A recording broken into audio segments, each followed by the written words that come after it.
네, 어제 새누리당에 이어서 오늘은 더불어민주당 추미애 대표가 국회에서 교섭단체 대표 연설을 이어갑니다. 네, 오늘 연설에서 추 대표는 민생 경제와 통합을 화두로 제시할 예정이라고 하는데요. 국회 취재기자 연결해서 자세히 알아보겠습니다. 임성호 기자.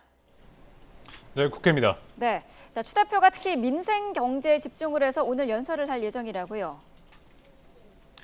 네, 그렇습니다. 추미애 대표가 조금 전부터 국회에서 교섭단체 대표 연설을 시작했습니다. 추 대표는 대한민국의 현 상황을 경제 시국 상황으로 규정하고 민생 경제의 중요성을 강조했습니다.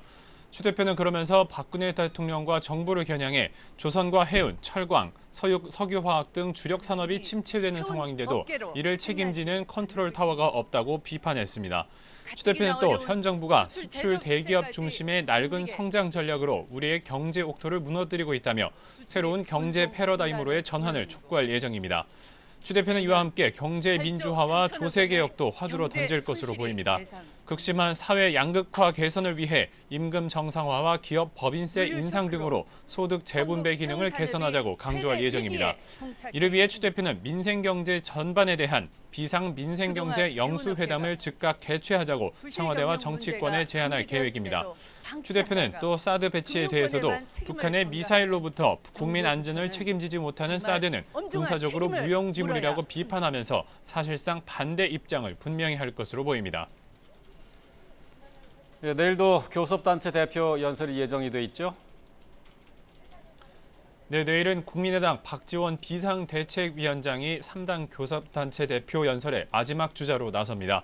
3당 교섭단체 대표들의 연설로 정기국회도 본격적인 막을 올리게 됐습니다.